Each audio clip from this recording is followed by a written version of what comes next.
Welcome to KSOC Uncensored. Tonight's guest is Pete Serrano of the Silent Majority Foundation in Washington State. Pete, thank you for joining us this evening. Kristin, thanks for having us on. Excited to talk about the work we're doing. So thank you very much. Absolutely. I always love having a fellow Northwesterner on because our experience through this pandemic in comparison to those across the nation is quite unique. Would you agree with that? Absolutely. I have family in Tennessee and South Carolina. And after 6 to 8 weeks last year, or even in 2021, they were telling me, oh, masks have been lifted. Kids are back in school. And we were in the throes of everything regulatory, where the governor was shutting us down. Our state superintendent here in Washington was shutting down schools. Drastic differences. Right, absolutely. I'm going to get some hate for this because I have followers in Florida. But when I hear people in Florida saying they're fighting for freedoms, I say, "Oh, isn't that cute? Isn't that cute?" Because what we're dealing with here behind enemy lines is something that really you just can't recreate anywhere else. We are deep behind enemy lines here in the Pacific Northwest. Absolutely. It's a trench that they've dug in for years, and our goal is to dig out of it and put our heads above and let everyone know that we're here fighting. Exactly. I think one of two things happened for our patriot friends here in the Pacific Northwest, right? Like the natural response is either fight or flight. You and I clearly chose to fight. We're going to stand our ground. We're not going to flee our homes. We are going to fight tyrannical leadership. But a lot of patriot friends of ours, I'm sure, I know for me personally, I had a lot of friends move to a quote unquote free state. And at some point, if you don't stay and fight, stand your ground, it's going to be everywhere. It's a cancer. It's growing. It's everywhere. So I appreciate what you do. Talk to me about around the inception of the Silent Majority Foundation. What did conversations at the dinner table look and sound like? Yeah, so about 2 years ago, in the throes of the pandemic, my wife and I were talking. We have three little kids, two girls and a boy. The girls are 9, 7, and the boy's 4 now. So back then it would have been 7, 5, and 1, 2. And so at that point, we were talking about what does the pandemic look like for our family, right? Medicine shortages. Everyone was freaking about toilet paper, right? We went through those motions. And at the time, I was practicing law and working for an organization called Energy Northwest. That is a state agency here in Washington State that produces, generates, and transmits power throughout the Pacific Northwest. I was actually working on small modular reactor technology, so the next generation of nuclear technology. And initially it was like, well, when is this going to blow over? And when we realized the pandemic wasn't going anywhere, and Jay Inslee, our governor in Washington, was digging his heels in, and the administrative state continued to expand and expand and expand, I kept saying, someone has to do something. And at a certain point, I stopped looking around for someone to pick up, a pen to write a lawsuit, and started doing that on my own. And from there, we decided to launch Silent Majority Foundation about a year and a half ago. And we're now 16 lawsuits in against both state and federal administrative state. Oh, wow. That's incredible. I heard a rumor that you were actually doing curls at the gym when you looked at yourself in the mirror and realized the guy looking back is the one that needs to do something. You mentioned you were looking around. Look no more. If not you, then who, right? Well, and that's the reality of the story. Is I was doing my vanity curls, and I was talking out with my workout partner, who's actually one of the directors of the foundation. He's got 6 little girls, and we were talking. So who's doing this? Who's doing this? And it legitimately, I tell you, I kid you not, it's like a fairy tale story. I'm doing my curls. I look in the mirror, and it hits me. God wrote on my heart, that's the one guy you have control of. That's the one guy you can complain about. So either he does something or shuts up. And that was the launch moment. I love it. I love it. Again, it's that fight or flight. You decided to fight. And it's not easy, right? It sounds like what you were doing prior to this probably would have been a pretty smooth 20-year career. Oh, yeah. I mean, I could have been there forever. Yeah. I'm sure it sounds like one of those that you can do 25, 30 years happily. But you realized at that point that you were really destined to go in a different direction. I completely understand that background. So you're a husband and a father. Did that play into, especially having children, young children, did that play into your decision to start the Silent Majority Foundation? Oh, absolutely. You raised the point. As a husband and a father, I was providing really well for my family. I worked 4 10s. I had 3 day weekends. Life was cush. And then we looked at our now 9 year old and found out that I guess the benefit of the pandemic was it exposed some of her weakness in educational settings. Found out she was dyslexic and had some other issues that we had to address. And God bless her teacher. Her teacher was doing everything. I mean, this woman was going well above and beyond. And I'll just throw a shout out to April Marone if she's watching. I bumped into her at Walmart the other day, and it almost brought tears to my eyes to think how grateful we were for her. But the system failed my daughter. Let's be clear about that. And it was going to fail her even further. And we realized as parents, my wife and I, that the only way to do something was, one, we could remove her, which we did. We took her into public or a private school from public school, but that still wasn't the solution. We still had so much more to fight. And as a husband and father, I looked at my 3 kids and said, look, if you want a future, and obviously they didn't understand this, but if you want a future, what makes America great is its Constitution. The principles, the laws, and the organization created in that singular document is as close to perfect as you're going to find. It's God given, it's God inspired, and it's powerful. And, as we separate ourselves from the intent of the founding fathers, we move further and further from that more perfect union. And so that's why we decided to fight, created a nonprofit organization, Silent Majority Foundation. And here we are. We're in the throes of it. And it's a great pleasure to serve the people of the country and the state of Washington. It's fantastic. I know one of the things you are passionate about, well, the Silent Majority Foundation is passionate about education.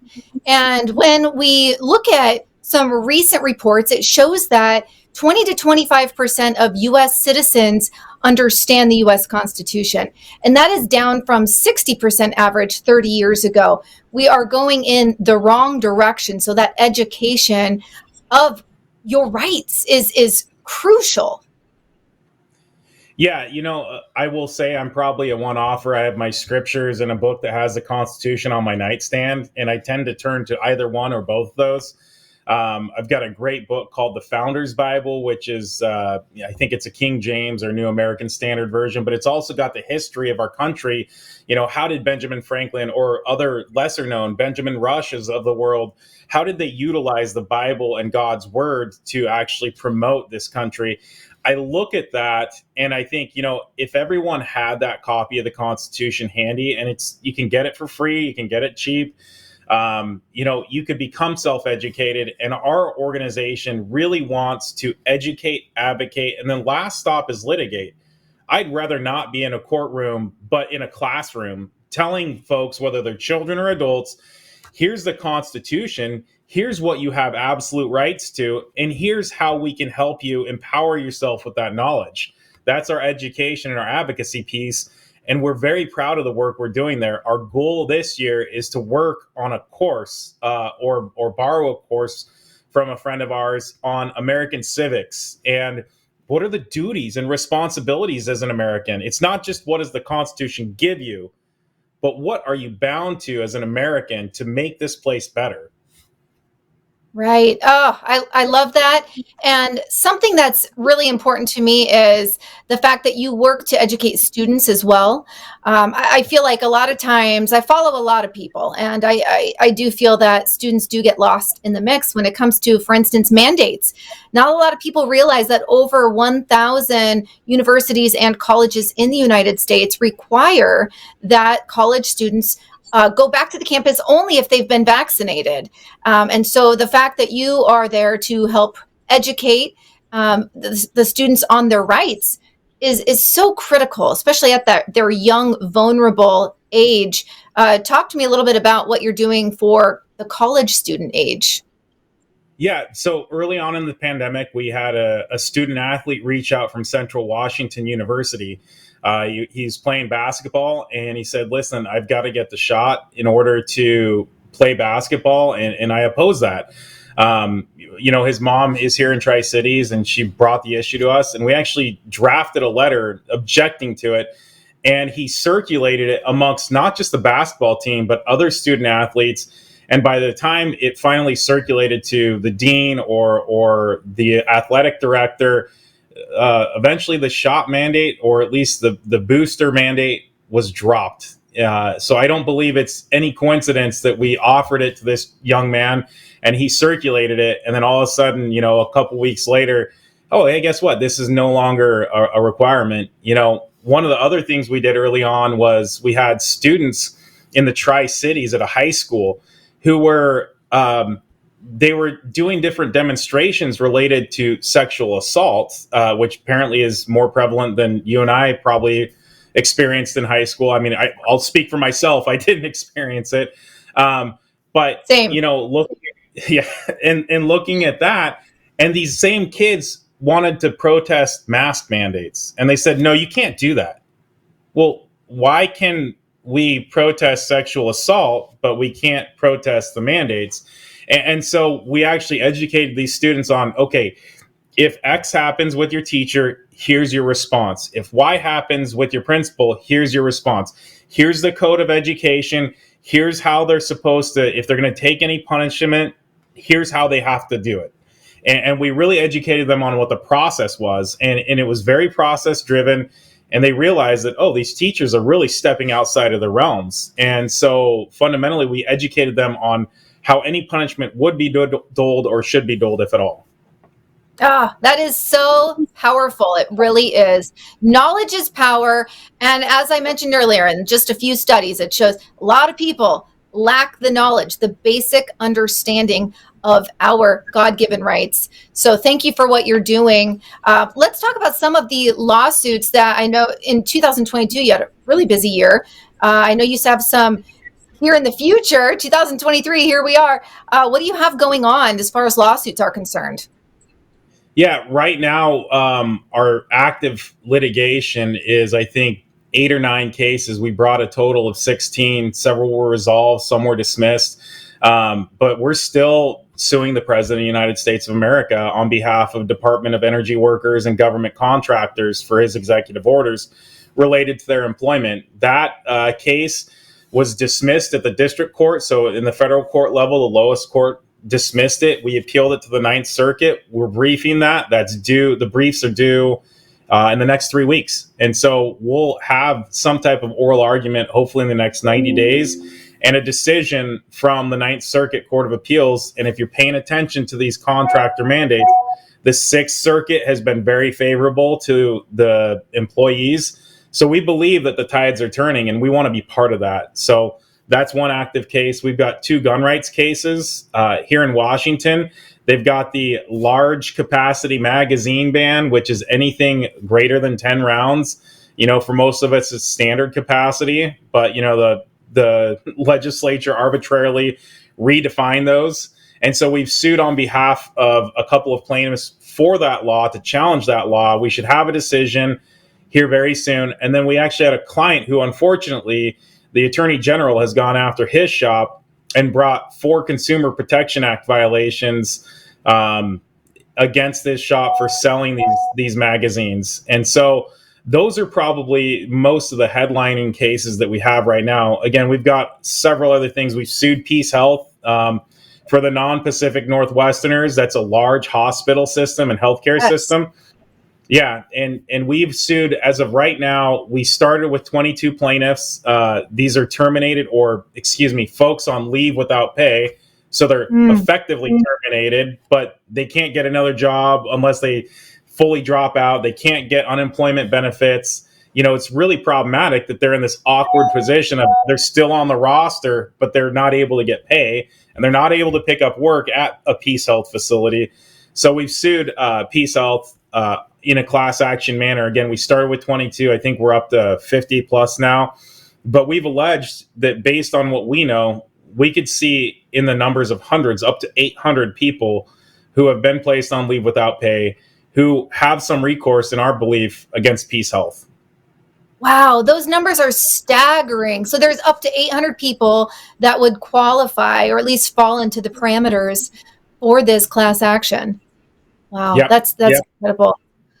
Well, let's hope that more people are emboldened to actually take the steps that they should be taking to protect themselves. I mean, I can't even imagine what these folks are dealing with. Understanding that you've been fighting for folks in this same position. What industries, obviously the healthcare industry has been completely under attack by these requirements, these mandates. What other industries are you seeing really, really negatively impacted by what we've been experiencing through the pandemic? Well, government contracting and government employees, direct and indirect through the contracting mechanisms, whether it's federal employees or state workers, right? Unfortunately, one of the things I often get is, hey, I'm a state worker and I'm still impacted by Jay Inslee's decision to require the vaccine to continue employment. We're doing our best to help those folks, but we have to pick and choose where our battles are, which is really unfortunate. We're a shop of, we've got 3 attorneys, we've got 2 non-legal directors who have they do great advocacy work for us. Our goal is, and I'll throw this pitch, any attorney out there listening, if you're fed up with this, call us. I'm willing to work with our board of directors to make sure we spend every penny we have to bring every lawsuit we can, to provide every educational piece. If we exceed our funds, so be it. But we need to get people help. This is no longer it's not a triage situation anymore. We have to get aggressive. My goal is to sue the state of Washington, its medical commission, in the next 90 days to say, hey, when you told people, doctors in particular, they could not prescribe ivermectin, that wasn't a science-based, that was a political decision, and you've stamped on these doctors' free speech rights.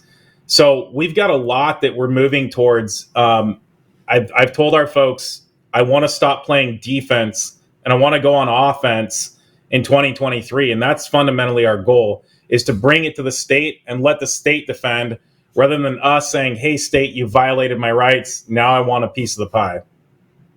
Absolutely. Oh, that's exciting.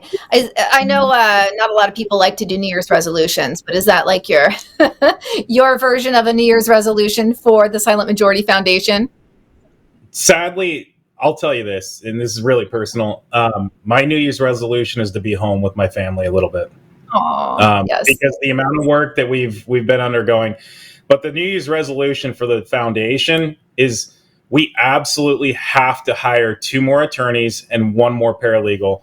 I'll flat say it. Our goal is $1 million budget at least from 2023 moving forward. And I can promise your listeners this and your watchers this. We will do everything we can to be very cautious with their donations and use them sparingly.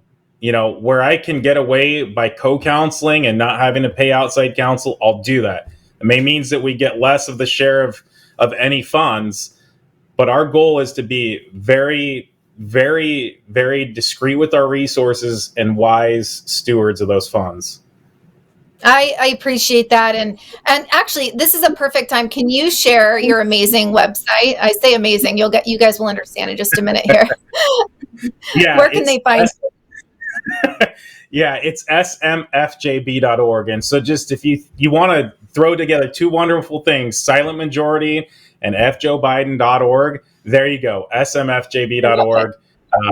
And it shows our story. It's got our work. If you've got questions about what we're doing with our resources, we try to be as transparent as we can. Once we file these documents in the court, we want you to see what we're doing with your donations. We want you to see how we're going about it. And we'd love to talk with people. Again, my call is always out there. Get me more attorneys and we will do more work. I can promise you that. Right. No, that's fantastic. I think it's really important. I don't know if you know this, Pete, but I was a campaign manager for Don Benton in Washington State for this past run in 2022. And, I learned so much. But one of the main things I learned is it was really difficult to get volunteers to just go out and beat the streets, right? To do the canvassing. So what I started saying was, okay, if you aren't going to, or if you're not willing or unable to go out and actually be boots on ground to get it done, then you need to donate to somebody who will do it, to a foundation like yours, right? So it's one of those things that if you're unable, maybe you have a time restriction, maybe you just physically can't, whatever, donate to somebody who can. Quit bitching about things and actually put your money where your mouth is. Donate to organizations that are and will fight for you, are fighting, you're fighting currently, and you could fight for people in the future that are just going to be discovering you. So it's really important that people quit complaining about everything that's going on in the world right now, and especially in our country, and either do something about it, boots on ground, or donate to somebody who is already doing something. And so I'll say that over and over and over again, because I am so sick and tired of people that are really fed up with everything, but they haven't made a single behavioral change towards making a difference. So thank you for what you're doing. And I understand the need. The need is great to receive new donors. We need new donors. So thank you for what you're doing, Pete. It's just so incredible, actually. I feel like I met you at you're friends with Mike Terry I at am. Patriots United event. So I feel like I might have met you at one of the first ones he had. When did you take off? Was it in 2021? Yeah, it was early 2021, and we really formalized. Yeah, it would have been in August of 2021. Was when we actually created our organization. Prior to that, I was involved in the recall of Jay Inslee effort through some other organizations. I wrote some of that, participated in that. But yeah, we really formed spring, summer of 2021.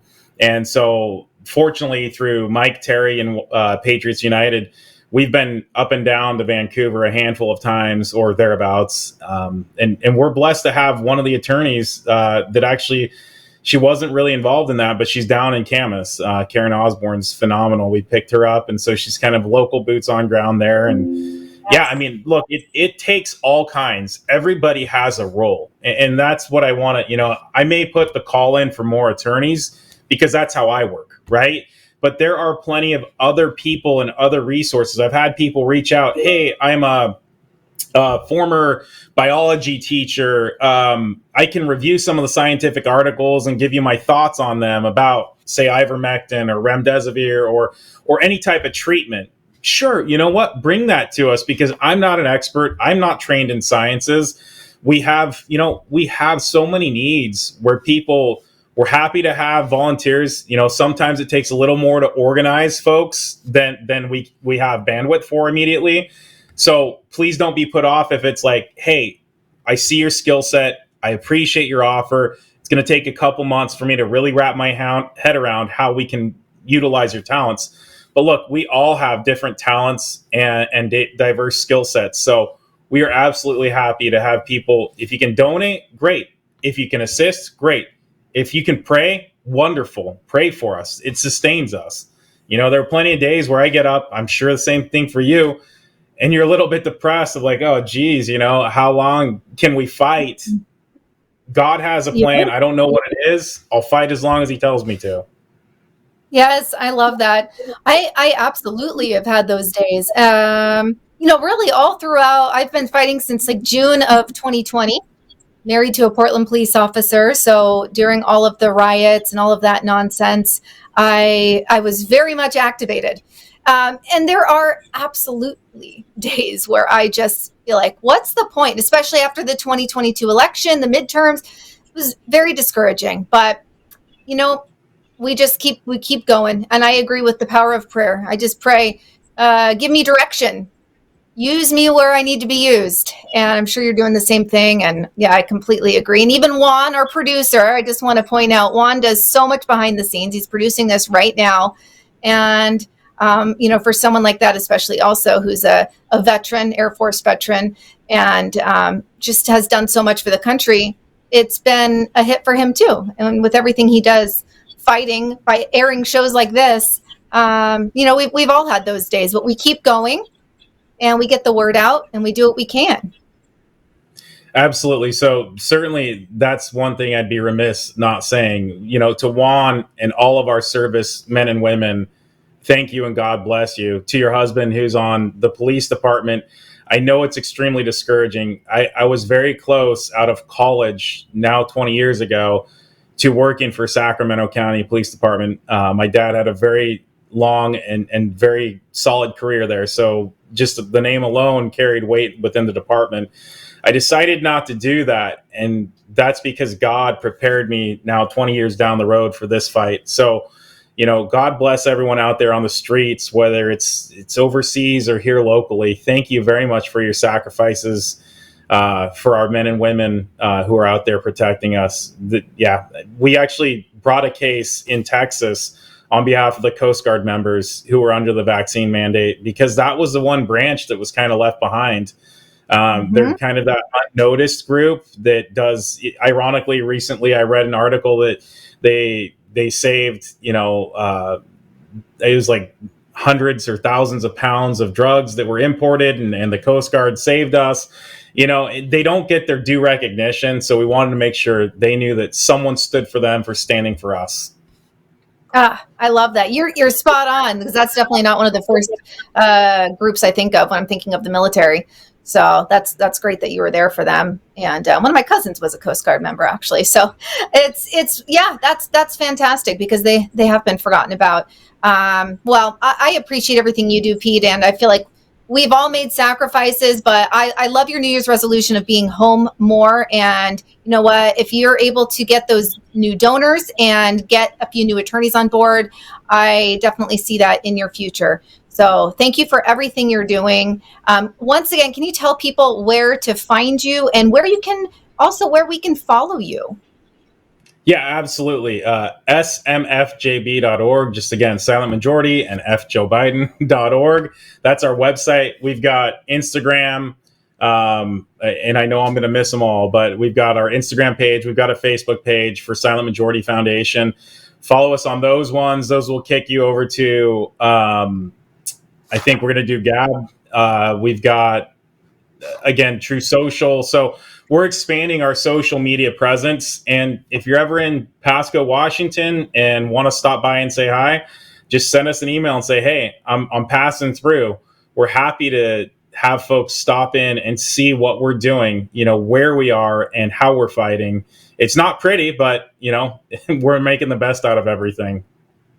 That's fantastic. And actually, I know we only have a few seconds left, but I wanted to ask you, does somebody need to reside in the state of Washington to work with you, or can you work with people across the U.S.? Nope. Our goal is to have Silent Majority Foundation in all 50 states at some point. We've worked with folks in California, Florida, where I'm both licensed, South Carolina, where my wife is, Tennessee, where my family is, Colorado. Just if someone's interested, please reach out. We can use the help. Excellent. Thank you very much for that. Again, Pete, thank you for what you do. Thank you for being a patriot who made the selfless decision to stand up and fight back. And we appreciate you so much. People, go find him, donate. It's very important. He is fighting on behalf of we, the people. Thank you for tuning in to Case Talk Uncensored. I will see you next Thursday.